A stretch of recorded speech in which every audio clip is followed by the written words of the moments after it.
everyone, I'm Danny Walker, and right now I'm going to do a recipe from my dessert bullet and give you my review on how good I think it tastes. It's going to be these cookie dough protein balls. Recipe's pretty simple, using all whole food ingredients. I'm doing double the recipe than the book requires because I want to make twice as much. So here is 1 1/3 of raw cashews, unsalted, and 2/3 oats. I'm just going to simply put this on my NutriBullet and grind it up. You don't want to grind it for too long because you don't want it to become a cashew butter. You're looking more for a flour consistency.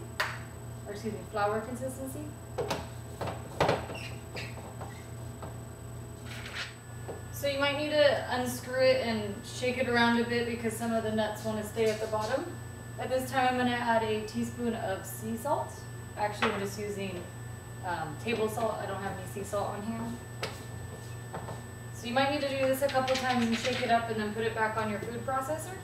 Alright, so everything's all ground up. I don't know if you can see. It's like sticky flour.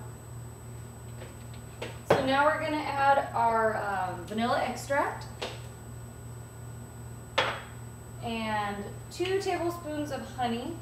You can also use light agave nectar, but this is again just what I have in the house.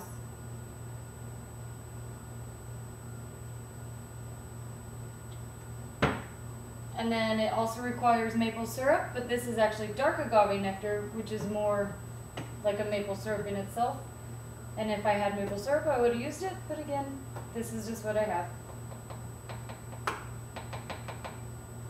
Okay, put that back on your food processor. You might want to give it a good shake, get everything down. Now that the mix is all blended together, it's going to be kind of sticky, but not too hard to work with. The one thing in the recipe book that it doesn't say is to let this cool before you add your chocolate. I know it wasn't like super hot, but just the friction from blending everything does get it hot enough where like the chocolates are going to melt. So I'm just going to stick this in the fridge for a couple minutes. Alright, so now that the cookie dough has cooled down in the fridge, I'm just going to add chocolate chips. You can add cocoa nibs, dark chocolate chips. I just have regular milk chocolate chips, so that's what I'll be using today.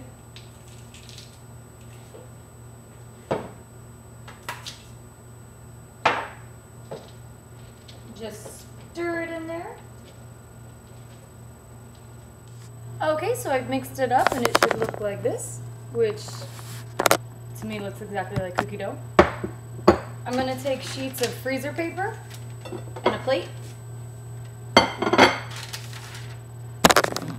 Try to angle that so you can see. I'm going to take 1 sheet of freezer paper and then I'm just going to scoop out the cookie dough, place it on there.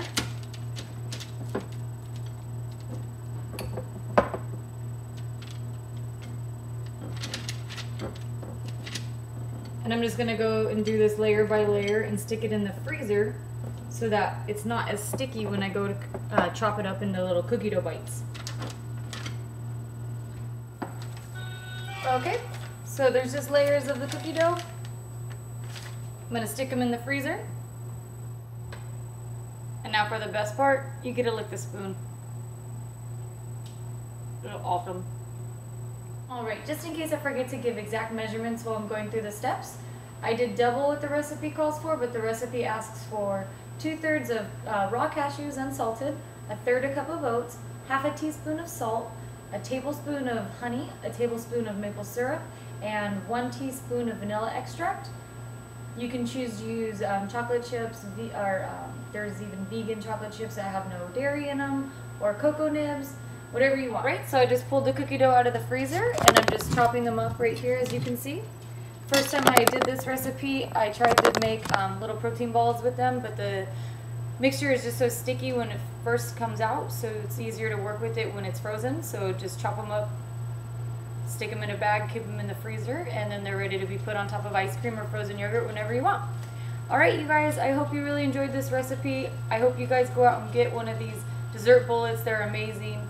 being able to turn frozen yogurt or bananas into an ice cream and having a protein cookie dough ball to put on top of it, amazing.